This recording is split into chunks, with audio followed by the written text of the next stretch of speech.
Hello students, आप सभी का हमारे यूट्यूब चैनल एजुकेशन प्लस में एक बार फिर बहुत बहुत स्वागत है। मैं मनोज कुमार और इस वीडियो में हम प्रश्नावली 12.3 प्रश्न संख्या 6 हल करेंगे। तो देखिए प्रश्न है, एक वृत्ताकार मेज पोस्ट जिसकी त्रिज्या 32 सेंटीमीटर है में बीच में एक समबाहु त्रिभुज ABC छोड़ते हुए एक डिजाइन बना हुआ है जैसा कि आकृति 12.24 में दिखाया गया है।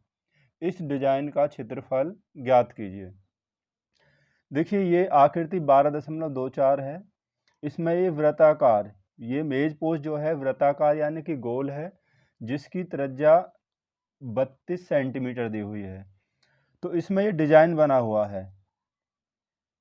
तो जो डिजाइन बना हुआ है हमें इस डिजाइन का क्षेत्रफल निकालना है और इसमें ये बीच में ये ABC त्रिभुज जो है एक समबाहु त्रिभुज है और इसको छोड़ते हुए यानी कि जो डिजाइन है इस समबाहु त्रिभुज में नहीं बना हुआ है। तो अगर हम डिजाइन का क्षेत्रफल निकालेंगे तो वृत्त के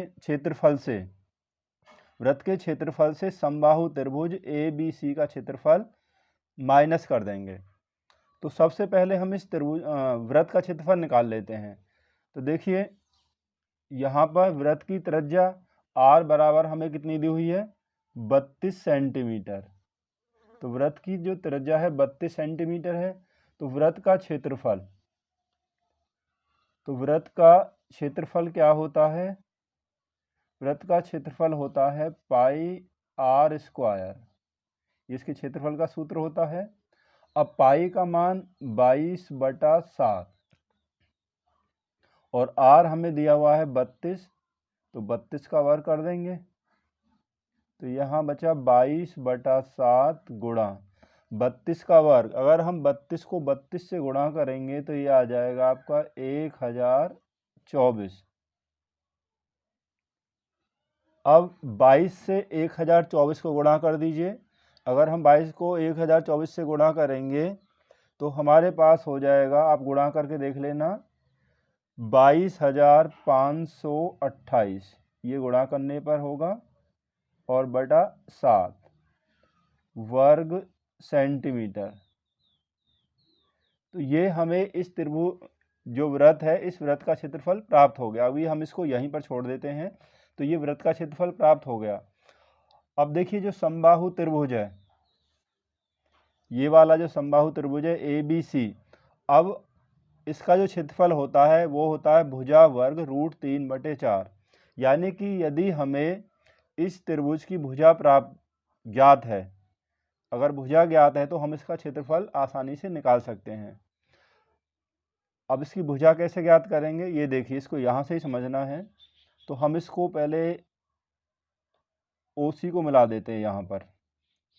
तो ये OB की त्रिज्या है, तो ये भी OC जो होगी ये भी 32 ही हो जाएगी, ये भी आपकी 32 ही हो जाएगी। क्योंकि ABC एक समबाहु त्रिभुज है और समबाहु त्रिभुज का प्रत्येक कोण कितना होता है, 60 अंश होता है। इसलिए ये वाला जो एंगल है BAC, तो ये वाला जो एंगल 60 अंश हो जाएगा, ये 60 अंश हो जाएगा। तो ये वाला एंगल कितना होगा, देखिए आपने पढ़ा होगा कि वृत्त में जो एक चाप द्वारा यानी एक ही चाप द्वारा यानी चाप BC द्वारा ये वृत्त के केंद्र पर बना हुआ कोण BOC है और ये शेष वृत्त की परिधि पर यानी इसी चाप के द्वारा यहाँ से देखेंगे BAC, यानी एक ही चाप द्वारा वृत्त के केंद्र पर बना कोण परिधि पर बने हुए कोण का 2 गुना होता है। तो ये वाला जो एंगल होगा, ये वाला एंगल BOC, तो ये एंगल हो जाएगा 120 अंश का। ये पूरा एंगल 120 अंश हो जाएगा। अब हम यहाँ से इस पर लंब डाल देते हैं, ये केंद्र से इस जीवा BC पर लंब डाल देते हैं, तो ये हो गया D। तो ये OD जो होगा एक लंब हो गया। अब ये पूरा जो एंगल था 120 है, तो ये वाला जो एंगल हो जाएगा ये 60-60 के एंगल हो जाएंगे। ये पूरा एंगल BOC 120 अंश है, तो ये वाला जो एंगल होंगे ये 60-60 अंश के हो जाएंगे। अब ये 90 अंश का कोण है BOD, तो हम इसमें अगर पाइथागोरस प्रमेय लगाएं तो हमारे पास ये एक ही भुजा दी हुई है, दूसरी ना तो हमें बी डी दिया हुआ है ना ही ओ डी दिया हुआ है, तो पाइथागोरस प्रमेय से इसकी ये भुजा नहीं निकल सकती है। तो यहाँ पर हम यानी कि साइन थीटा का मान लगा लेंगे। जैसे थीटा जो यहाँ पे 60 अंश दे रखा है, तो साइन थीटा से साइन होता है लंब बटे कर्ण, तो इसके लिए ये लंब हो जाएगा और 90 के सामने वाला ये कर्ण हो जाएगा। इसी के द्वारा हम इसको निकाल लेंगे। तो पहले हम इसको लिख लेते हैं। देखिए ए बी सी एक समबाहु त्रिभुज है, जैसा कि मैंने अभी आपको बताया, तो इसलिए कोण बी ए सी यानी बी ए सी ये वाला 60 अंश हो जाएगा और इसका केंद्र पर बना हुआ कोण बी ओ सी ये वाला, क्योंकि एक ही चाप द्वारा वृत्त के केंद्र पर बना कोण परिधि पर बने कोण का 2 गुना होता है। तो इस चाप द्वारा बी सी द्वारा ये परिधि पर होगा बी ए सी और केंद्र पर होगा इसी चाप से बी ओ सी। तो इसलिए ये वाला जो एंगल होगा 60 का 2 गुना यानी 120 हो गया पूरा। और यहाँ हमने ये लंब खींच लिया, ये जो ओ डी हमने लंब बी सी खींचा, तो ये वाला जो एंगल हो गया ये 60-60 के हो गए दोनों, ये दोनों समान हो गए, दोनों 60-60 के हो गए। अब हम क्योंकि ये 90 अंश है, तो पाइथागोरस प्रमेय से जैसा कि मैंने अभी आपको बताया कि यहाँ पर हमें केवल एक ही साइड दी हुई है और यहाँ पर कोई दूसरी साइड नहीं है, तो पाइथागोरस प्रमेय से हम इसकी कोई साइड नहीं निकाल सकते हैं।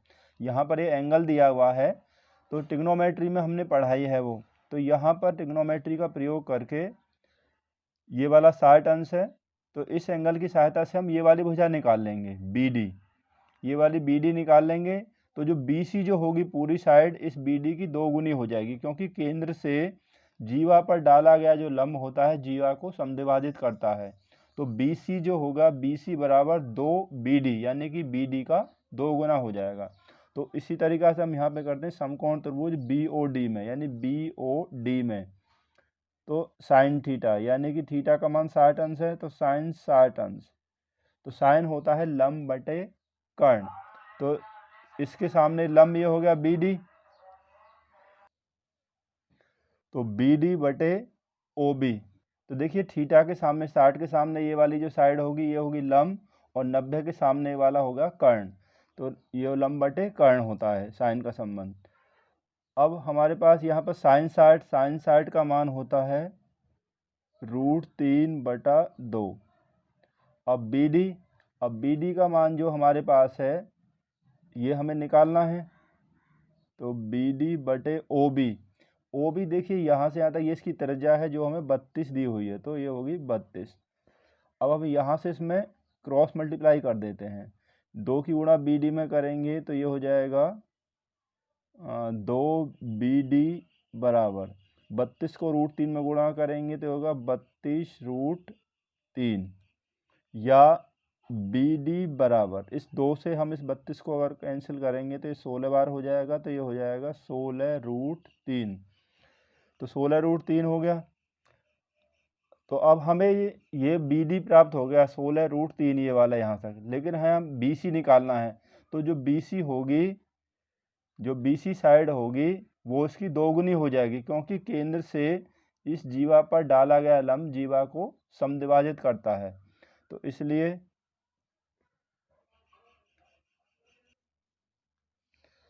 तो बी सी बराबर 2 बी डी, ये वाली बी सी जो हो जाएगी इस बी डी की 2 गुनी हो जाएगी, क्योंकि वृत्त के केंद्र से जीवा पर डाला गया लंब जीवा को समद्विभाजित करता है, तो 2 गुणा, अब बी डी हमारे पास 16√3, तो ये हो जाएगी 16 गुणा 2 32√3 सेंटीमीटर, यानी कि ये वाली जो होगी अब इसकी भुजा होगी, इस समबाहु त्रिभुज की ये भुजा होगी हमारे पास 32√3 सेंटीमीटर।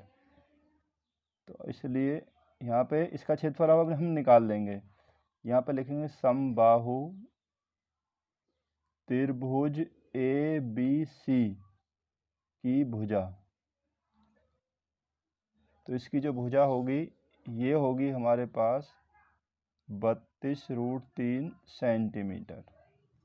अब इसका क्षेत्रफल निकाल लीजिए, तो इस त्रिभुज का क्षेत्रफल हो जाएगा, क्षेत्रफल होता है भुजा वर्ग √3/4। अब भुजा हमारे पास ये रही, 32√3, तो भुजा का वर्ग गुणा √3/4। देखिए 32 का वर्ग अभी हमने किया था, 32 का वर्ग हो गया, यहाँ पे अभी हमने किया था 1024, तो 32 का वर्ग हो गया 1024। अगर √3 का वर्ग हम करेंगे तो √3 का जो वर्ग होगा, यहाँ पर रूट हट जाएगा, वो 3 आ जाएगा, और गुणा √3/4। देखिए 32 का वर्ग हम कर लेंगे पहले तो 1024 हो गया, और √3 का वर्ग अगर हम करेंगे तो रूट हट जाएगा, यहाँ केवल 3 आ जाएगा। अब हम 4 से 1024 को अगर हम इसमें डिवाइड करेंगे तो ये हो जाएगा आपका 256 बार हो जाएगा। 4 से इसको डिवाइड करेंगे 1024 को तो 256 बार हो जाएगा। अब हम इसमें 256 हमारे पास बचा, 256 गुणा 3 गुणा √3। 256 को अगर हम 3 से गुणा करेंगे तो ये हो जाएगा आपका 768√3 वर्ग सेंटीमीटर। क्योंकि √3 का मान हमें कुछ दिया नहीं है, इसलिए √3 यहाँ पर ही छोड़ देंगे, यानी कि 256 को 3 से गुणा किया तो 768 हो गया, और √3 ऐसे ही आ गया।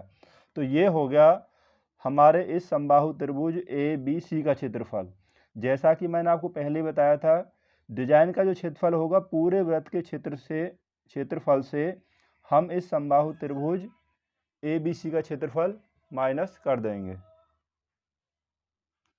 तो वृत्त का क्षेत्रफल जैसा कि हमने पहले ही ज्ञात कर लिया है, 22,528/7, तो 22,528/7 माइनस समबाहु त्रिभुज ABC का क्षेत्रफल।